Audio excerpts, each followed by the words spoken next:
Coming up next, we're going to answer the question, should you feel guilty about leaving your job? And then a great report on 2 questions that Jeff Bezos asked an employee before hiring him on the spot. And of course, we take your calls, and it starts right now.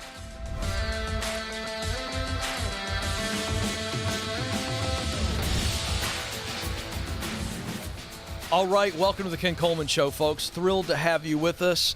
844-747-2577 is the phone number. What's the show about? If you've stumbled onto us and you have no idea, well, it's very simple. We are committed to helping you discover what you were born to do, specifically work, professional purpose, and then help you do it to the level of greatness, because your greatness is in your uniqueness. And there are ways for you to harness that uniqueness and not only do work that you're good at, but work that you love that creates a result that matters to you. That's talent, passion, mission, those 3 descriptors. What do I do best? What work do I love to do? What results matter to me? Those 3 things, talent, passion, mission, those are indicators, elements, if you will. And when they are in alignment, you are on purpose, and then you will be moving towards and in your dream job at some point. Because the dream job is defined by the fact that I'm in a state of flow. I'm ecstatic because I'm operating in my talent zone. I am doing work in my passion zone, and I am delivering results in my mission zone. It's a beautiful thing. So that's what we help people do. There are 7 stages on the journey. Get clear, get qualified, get connected, get started, get promoted, get the dream job, give yourself away. That's the path. That's the clear path. To move from paycheck to purpose. That's the title of the new book, which unveils all of those stages in great detail. And I love this. There it is. Those are the 7 stages. You want to figure out, how do I actually get there? Those are the 7 stages. And so whatever stage you're in, as you're listening or as you call into the show, we're going to walk you through the stages to get you where you are supposed to be. 844-747-2577 is the phone number to jump in. 844-747-2577. To all of you watching live just after noon Eastern Standard Time on YouTube, know that you can engage with me in the chat room. I'm not guaranteeing you that I will see the chat, but there are times where I'll jump in the chat, and I'm trying to do more so.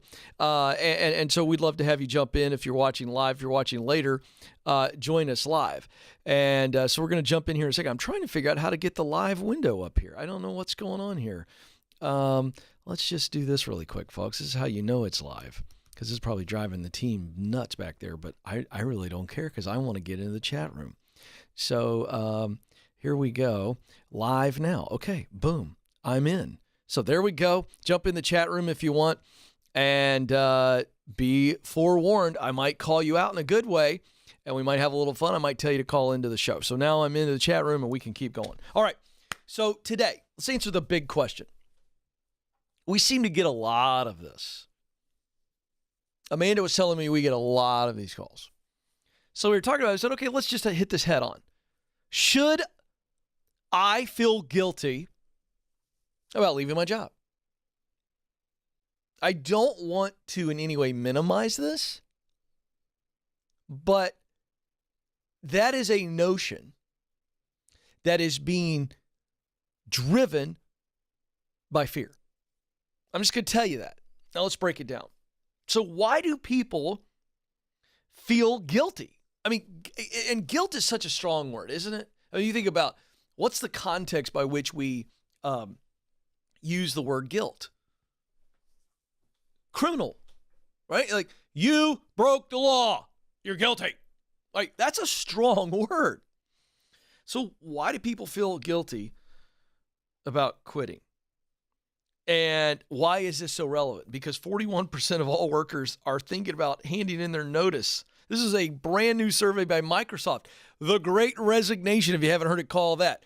Hello, the last 2 job reports we've gotten, 8.9 million people left their jobs over the course of August, September. It's a lot of people moving. 41% still thinking about moving. A lot of musical chairs going on. So this is relevant. Okay, so why do people feel guilty about quitting? Number one is because you're a good person. You are a good person. You care about others. You are conscientious. And so that's why you start to go, oh, did I do something wrong? I feel like I'm wrong. Oh. But remember I told you I think this is all driven by fear? It is. What's the fear? You're afraid of what others are going to think and say about you. It's just that simple. Some of you go, well, no, Ken, I don't want to leave people in a lurch. We had a caller yesterday go, I feel bad. I got a great opportunity, but if I take it, I'm going to hurt my former company. Really? Really? You're going to hurt them? Is it going to be tough on them? Are they going to have to pivot? Yeah, but again, hurt.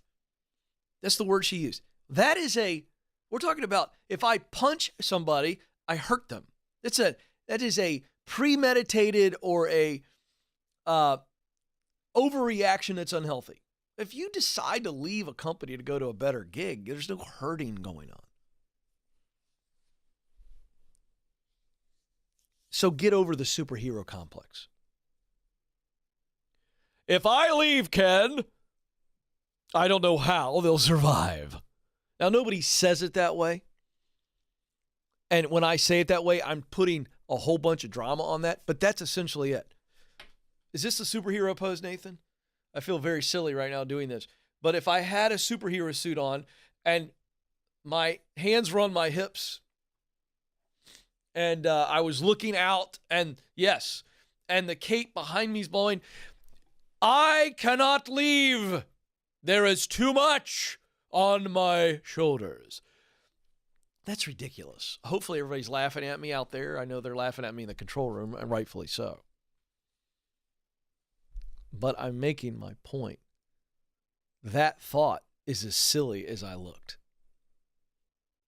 Are you valuable? Yes. Are you replaceable? Yes. Is it possible to be valuable and replaceable? Yes. Get over the superhero complex, which I think is a crutch. See, I actually think the superhero complex is the crutch for the fear of what people are going to think and say. So it's like, here's what happens. Oh, gosh, I'm worried about what people are thinking are going to say, so I don't want to step into that. But then I know that that's not really a good excuse. So, I'm super valuable, right? That's what happens. And so it's this mind trick we're playing on ourselves to not move forward. Oh, here's another fear. Let's not forget that the fear of the unknown is also attached to quitting your job. Even if you got another job you're going to, there's fear there. So the bottom line is, what's holding you back? It's fear. Fear of what others are going to say, fear of the unknown. And don't make up this big giant excuse that talks you into staying because it's like, well, I'm doing a good thing. I'm a good person. See that? It's a crutch. It's an excuse. So, should you feel guilty about leaving your job? No. Go and be guilt-free. So there you go. All right. Full disclosure. I am fighting a sneeze with everything in me right now. First time it's ever happened. Joe, how long have I been live on the air? How many years have I done live? 7, 8, 9 years? More than that, yeah.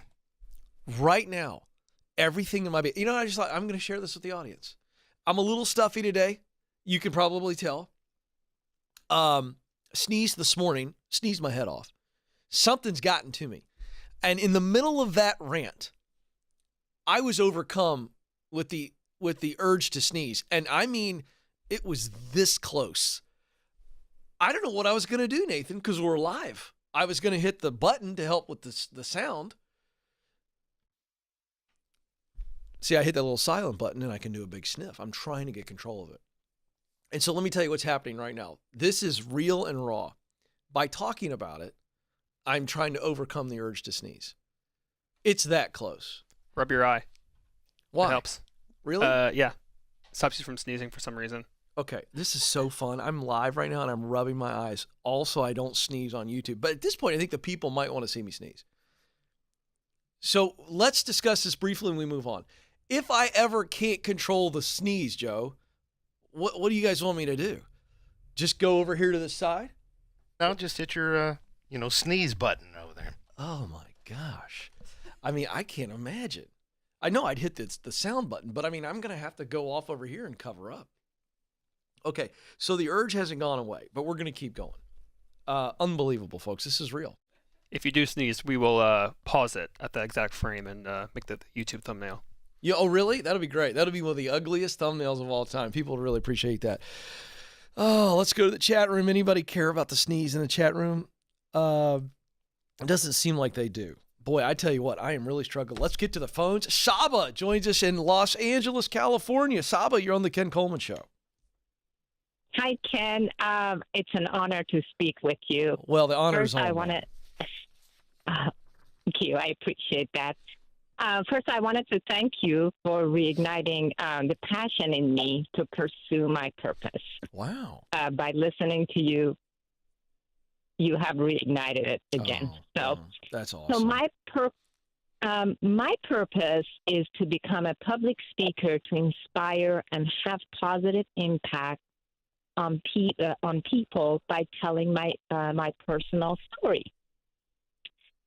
The question I have for you is how to convince a well-known motivational speaker to take me under his or her wings without charging me any money. I love that question. Well, there's a second part, and I'll ask it, and then I'll be quiet. All right. Basically, what value do I bring to the table for them to do that? Yeah. Well, let me address this overall. You don't bring value in what you're offering them. You bring value in how you're treating them, how you're valuing them. So the issue is if they feel like you're hungry and they feel like they've got the time, they've got the desire to pour into you and take you under their wing, then the value's already been transferred because they feel honored and humbled that you've asked them. Make sense? Yes. Okay. But the real question is, what does take you under your wing look like? Let's just say that they automatically said yes. What would you want them to do for you and with you? That's actually a good question. Probably just maybe get me on this on whenever they're on the stage. I'll be the warm up group. Coach me, tweak me, give me guidance. Does this person, do they have a track record of doing this? Have they ever done this for anybody else? Or is this just it's going to be a big, huge swing for the fence? You're trying to hit a home run here. Probably a home run. So believe it or not, I listened to your audio tape on proximity, the proximity book. And part of it said, okay, just keep asking people. Somebody may know someone. That's right. So I did. And my brother-in-law said, well, I know so-and-so who knows so-and-so. And I don't want to say names, of course. No, I get it. And I said, oh, great. Could you introduce me to him so I can start speaking? He said, well, what value do you bring to the table for them? I'm like, oh. Yeah, That's a Ken question. It is. And so it sounds like your brother-in-law doesn't want to make that connection for you because he's misunderstood the value proposition. So I think what you want to do is you want to say, okay, the value is I just want to ask them 5 questions or 3 questions or 2 questions. You don't want to ask them to do anything for you, such as, hey, can I open up for you? Well, that doesn't happen. It's not like a comedy show. Yeah, I know. So I think it would be, I think the swing for the fence for you is not what can you do for me, but what can you tell me? What advice would you give me? And if he'll make the connection to the connection who will then maybe ask for you, you're going to show up with 5 or 6 questions and you're only going to take 15 minutes and you'll do it over Zoom or whatever, or coffee, and you just want to ask questions. But I'm going to be very honest with you, depending on how well known this person is and how busy they are, it's going to be a long shot. Okay. But let me encourage you. The reason that I asked you what would take you under his or her wing look like, and you were kind of like, you need to know that better. And here's why. I don't think you have to have a well-known public speaker take you under your wing to get what you actually want to get. Does that make sense? Before I unpack that, do you understand what I'm saying? Yes, I do. Because here's what you need. You need knowledge, and you need wisdom, okay? And you need some accountability. That's what you need from somebody else. Everything else you can do for yourself. So let me break this down further. And I'm going to advise you, but if anybody wants to be a public speaker or a writer or somebody that puts out public content, you go, how do I do it? How do I get there? Well, I've done it, so I'm speaking to my experience here. And so the first thing is you got to figure out your voice. What's the problem you're trying to solve with your speaking? Who are the people that have that problem or desire that you're trying to meet? So we look at what is the problem that moves you, or who are the people. You could go people first. You could go people or problem. You could go problem people. But you must be able to very clearly say, this is what I'm about. In fact, I was at a basketball game last night at my son's high school. And the guy sitting next to me is one of the dads. He said, hey, the other day we were at this parent gathering. He said, I got to tell you, I was really impressed with your elevator pitch. When a couple of the dads asked you what you do, he said, man, I've never heard anybody say it tighter than that. And I just laughed. I said, well, thank you. But that's what I'm talking about. If somebody says, Ken, what do you do? I tell them, I coach people on how to discover and do what they were born to do, to find professional purpose. I mean, that's tight, right? That's as tight as it gets. And so you've got to be able to answer that for yourself. Who do I want to speak to? Why do I want to speak to them? That's getting to, again, their problem or their desire, and then the solution that you have for their problem or desire that you're going to deliver to them. You've got to get that first. That must be done regardless of other speakers or authors that you want to hang out with in the proximity principle and get advice. But you've got to develop that. So you can do that for yourself. That author, that speaker cannot do that for you. Only you can do that for you. So that's first and foremost. Then getting practice and speaking for free and doing anything you can do and just keep going. Cuts at the plate, getting better, tightening the message. Again, that well-known speaker cannot do that for you. Only you can do that for you. Okay? Now, I'll pause and we'll pivot. What a well-known or a successful speaker can do for you that you cannot do for you is give you some wisdom and some knowledge that you don't have. All right, here's the way to go about this. Here's the way to go about this. Here's the way to go about this. This works for me. This was a great tool. This is a great, whatever style of creating a talk, whatever. They can give you knowledge, and then they can give you wisdom on some of the choices you have to make or choices you have before you. But it doesn't always have to be a well-known person. And I think you can read books. I think you can study people's stories. And so I think you can learn from afar for that well-known speaker. I'd swing for the fences, yes. But I would do something really, really unique and effective. Hey, I only want 15 minutes of your time. I've got 4 specific questions that I want to get the answers to. And if you'd rather email me the answers, I'd be grateful for that too, or a Zoom or coffee. And I promise you can put me on a timer and I'll be gone in 15 minutes.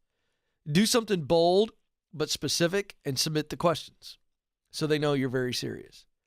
But before you do all that, I think you got to take assessment of where you are with your message and what you want to say, how you want to say it, where you want to say it, and all of that. So there's some great books on there on speaking styles. Speak like Churchill, stand like Lincoln, or maybe it's reverse. Talk like Ted. Carmine Gallo wrote a great book on how people develop these TED Talks. There are great books and things like that you can study and really begin to develop. So I don't think you need that person as much as you think you do. That's the encouragement. I promise it's encouragement that I'm trying to give you. But I love the gusto. I love the go for it, swing for the fences. And I say absolutely swing for the fences, but swing the right way. Let's go to Nick now in Hartford, Connecticut. Nick, you're on the Ken Coleman Show. Hi, Ken. Thank you for taking my call. You bet, Nick. How can I help? Short story. I'm at the beginning of my career. I've been in a job for about 4 months, but it's not really what I want to do. I want to be in finance, and this is an accounting job.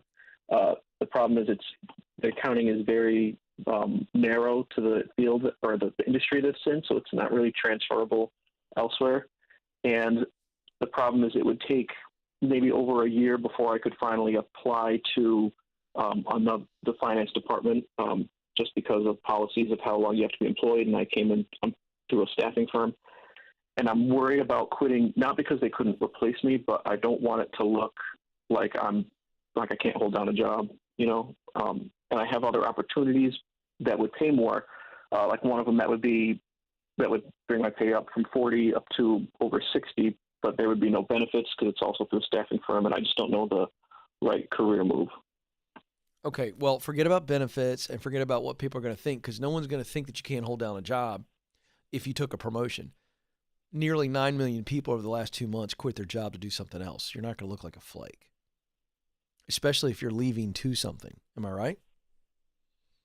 Yes. So stop thinking about that. So the question becomes, if you take this opportunity that's going to pay you 60, does that put you on the ladder to continue to grow? Or, in other words, to get you to a place where you can now step into finance? Because you're in accounting. So accounting's good. Accounting could get you into finance by taking an accounting job with a finance company, and you get some training certification, get in, and then you move up. Move over, move up. So does this $60,000 job that's sitting there waiting for you right now, it's been offered to you? Is that true?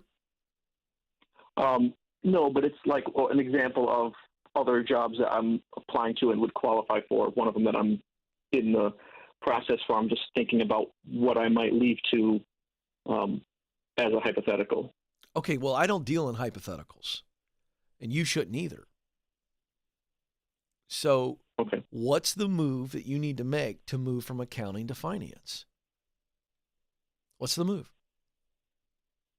Well, I mean, I've been sending out applications to other finance No. positions. I guess it was... Forget applications. I'm saying, what's the move? Let's just assume, we got to create a plan. Applications and interviewing, that's a part of going after it. But what's the plan? What's the right move for you? If you could just wave a wand that takes you from accounting to finance, do you know the kind of positions that would get you in there that you're qualified now? Is that what you're saying that you're applying for? Yeah, okay, great. I want to be in, I guess, an entry-level finance job. I got my finance degree, somewhere where I could go to law school part-time in the evenings. That would be my ideal. Okay, great. So what can I help you with? Is it back to, Ken, am I going to look like a job hopper because I've only been in this accounting firm for such a long time and that's going to hurt me from getting hired? Yeah, I guess that was it. I just don't think that's true if you're qualified, because if they ask you, why are you going, you're going, hey, because I realized that accounting, I've always been good with numbers and I like numbers, but I want to move into finance, not accounting. And so I realized that, so I'm making the move. That doesn't sound flaky to me. It sounds like a guy who's on purpose. Yes or no? Yes. Okay.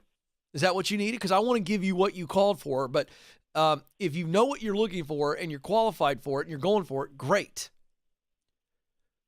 But don't worry about what somebody's going to think, because you've got a story. Your story is, I thought it was accounting. I've done accounting. I'm good at it. I like numbers, but I really want to be doing this. And this is the company that I want to be at. And this is why. Then they go, oh, great. Nick's hungry. Okay. You see that narrative?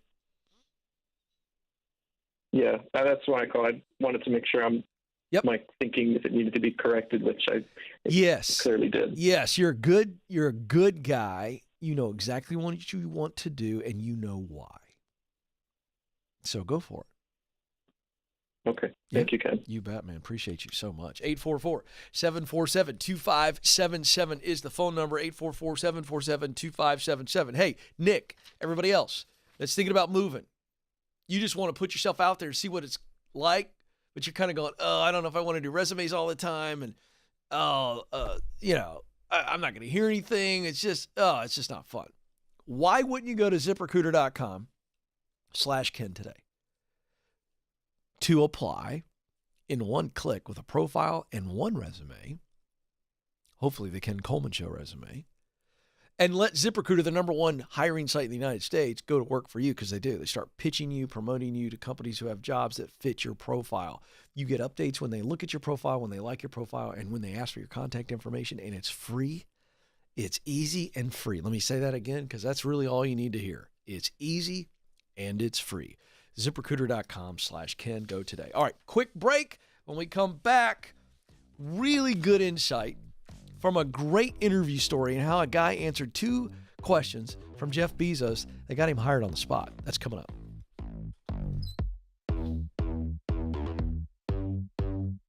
We were drawn to Christian Healthcare Ministries because we both had young families and we wanted to have more children.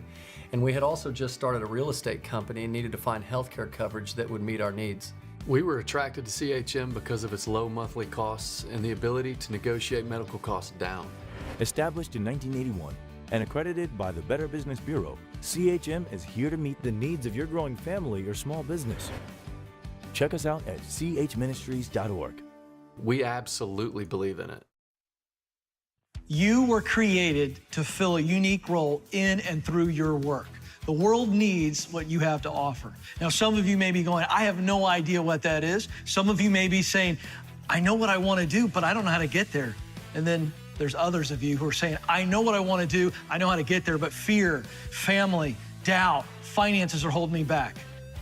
I felt all of those emotions. I've been where you are, and I can tell you, there's hope. You can get there. That's why I wrote the book, From Paycheck to Purpose. It is a clear path that through 7 stages will walk you through the journey to be who you were created to be. You can make the income you want and the impact that you desire in your work. And the world needs what you have to offer. Somebody out there needs you to show up and be your best. And I know that you have what it takes.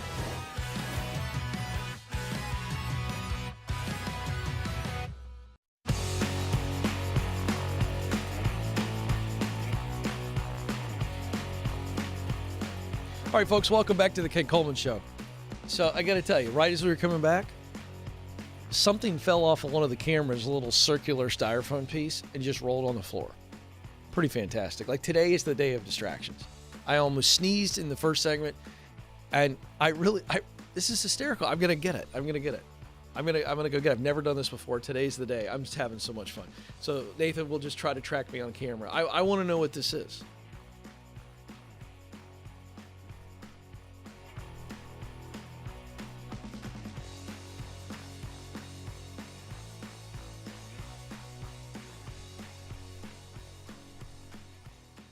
What is that?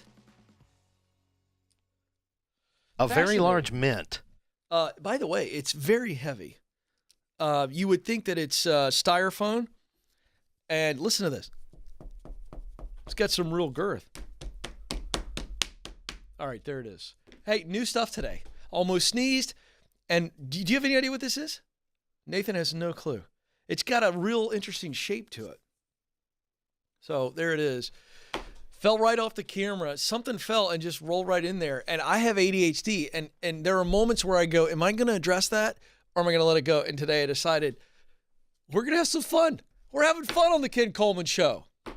Oh, fun stuff. All right. So I love great stories. I love success stories. And I love stories that take us into tension. And so today we have a little bit different angle on In the News. Let's get to it. It's time for our In the News segment. Okay, so headline here is CNBC. Jeff Bezos hired this Amazon applicant on the spot. And here are 2 of the interview questions that he asked. And this is fascinating stuff, and you'll understand why. All right, so I'm going to read a little bit more than I normally do. And I'm not sure who the name is. I'm trying to find the name of the person. Anyway, it doesn't matter because it's written by a writer, Ann Hyatt. Okay, so here's what happens. So he gets a call and he says, hey, Amazon recruiter calls him and says, come back for a final interview. So what the candidate didn't know is that it was Jeff Bezos. So he shows up. He thinks he's in for his final interview, and it's the same hiring manager. He's in the office with Jeff Bezos. Okay. So he goes in, and Bezos looks at him and says, I'm only going to ask you 2 questions. And the first one's going to be a fun brain teaser. So he takes a deep breath, stands up in front of a whiteboard and says, I'm going to do the math, but I want you to estimate the number of panes of glass in the city of Seattle. Can you imagine that question? The number of panes of glass in the entire city of Seattle. So anyway, he calms down and he goes, I realize that he wanted to see the way my mind works. He wants me to break down a complicated problem in small steps. So how do I do that? He goes, okay. So I outlined how I would start with the number of people in Seattle, which I correctly guessed as around 1 million, just to make the math easier. Then I said they would each have a home, a mode of transportation, and an office or school, all of which would have windows. So I suggested that we base the estimate on averages of those, and then we did the math. We got down into every possible scenario, group anomaly, and ways to account for these exceptions. I felt like I talked it through for hours while Bezos filled the whiteboard with numbers. It actually took about 10 minutes. I remember feeling a thrill when he wrote down the final estimate, circled and said, that's about right. He then asked me the second question, what are your career goals? I'm not going to read what he said, but he went on to basically say that even though he had no idea how to be a great assistant, the role that he was applying for, that he knew the importance of getting outside of his comfort zone. Bezos appreciated that. And by the end of the interview, we realized that I would be a really good junior candidate. The big takeaway, grit, ambition, and energy is always more valuable than a specific skill set. Now, why do I share that story? As I said, I love when we get stories that take us into a moment of tension. Because if you get asked questions like that, here's the big takeaway. The candidate stayed calm, and instead of just trying to rattle off an answer and sounding like a politician who's had one too many vodka martinis, trying to talk his way through something, he has no idea what he's talking about. He paused, he thought through the scenario. He said, what's he looking for? And that little bit of pause and pondering allowed him to start to think, and he processed his way through it. And Bezos wasn't looking for a quick explanation. He was looking for some interaction to break down the situation and to see, is this person a critical thinker? How do they process problems? Fascinating. And then the second question is all about a personal answer that has to come from you. It can't be boilerplate. It can't be, well, I'm just going to say all the buzzwords. No. It's got to be personal. And I think that's what I want you to hear. In those moments of tension, and they're going to be in the interview because it's a high-pressure situation. As I've told you many times before, relentless preparation leads to reflexive performance. Thinking through how you'll handle a question that you're not sure initially what the answer is. That could prepare you for that type of question, that first question. Thinking through, why do I want to be here? What do I want to tell them about me and the mission and how it's in alignment? Those kind of things allow us to win and to win big. So that is what you do in an interview. It's a wonderful, wonderful example. Stay cool, stay calm, and be real. All right, let's get back to the phones because I love these calls. Julia's on the line in Appleton, Wisconsin. Sounds like a lovely place, by the way. And she's got a call back with an update. Oh, I love these calls. I've been asking you folks to do more of this because I want people to hear from you and learn from you. Let's see what Julia's got. Julia, you're on the Ken Coleman Show. Hi, Ken. Hi, Julia. I was the cheer coach who called a couple weeks ago, Yes. and you gave me advice to take a step back, and I was feeling guilty at the time, and since today's show is about guilt, in the intro, I really wanted to touch base on how I felt good about my leaving, because I did take the step down. I now have an assistant who stepped up and is now going to be the head. And I told them, hey, if you need me for the end of the season, just reach out and I can help here and there. but I will not be handling parents. I will not be handling that. Just anything that is focusing on competition, I can help because I know that the assistant doesn't have that training yet. And? So that made me feel like, and that was, they gave me the go ahead. They said that's fine. Everyone understood. And what I think made me not feel guilty about it is I looked at what I was gaining instead of what I was losing. Hold on. You just dropped a bomb. I'm going to let you tell us, but I want everybody to catch that. Yep. Julia, you're teaching right now. I want everybody to hear that really quick. She began to focus on what she was gaining, not what she was giving up. You said losing, but I'm going to change that a little bit. Yeah, giving up. That is honestly exactly right. That's exactly right. What I am gaining is I will be home with my children now more, which they need me. They're at this phase, and we're at that season in life where they really do need me more. And I think I'm teaching a more valuable lesson to all the people that I will be leaving, that your family does come first. So I think if everyone, once you decide to leave, like coming to terms with the reason why you're leaving and embracing it, I think that will help you leave in a lot. It'll give you more confidence to leave. Oh my gosh, this is so good. Okay, so I've been writing while you've been talking, and you just gave me some new content. All right, so we're gonna unveil. I'm glad I could help. Well, no, listen, you are helping the audience way more than I did today, folks. Here's what Julia just taught me. If you want to go from guilt to gratitude, because that's what she did, you must focus on what you are going to, not what you are giving up. And it changed your emotion, didn't it? It went from guilt to gratitude. Oh, yeah. At the beginning of the conversation, I was crying. And then by the end, like, I got this realization, and I felt at peace. Yeah. So here's the deal. You focus on what you're going to, not what you're giving up. Because when you focus on what you're going to, and Julia just listed it out, what she's going to, all of a sudden, that focus changes our emotion, because she began to be grateful. Oh my goodness, I'm so grateful that I get to go do this. Now she's not feeling regret. She's not feeling guilt. She's not feeling anything yucky at all. She can't. Gratitude filled the guilt. It washed it out. One of my favorite examples I've ever seen from my mentor, Dave Ramsey. He shows this video sometimes in these talks he gives. And he shows his wife Sharon's Vitamix thing. My wife does these smoothies too. Those things are disgusting. After the smoothies are great.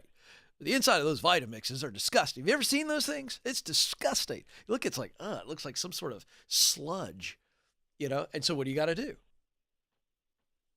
You put it in the sink, you turn the water on, and the water begins to fill it. You keep the water running, and all the clean water eventually rinses it all out, and the sludge disappears, and then it's crystal clear water.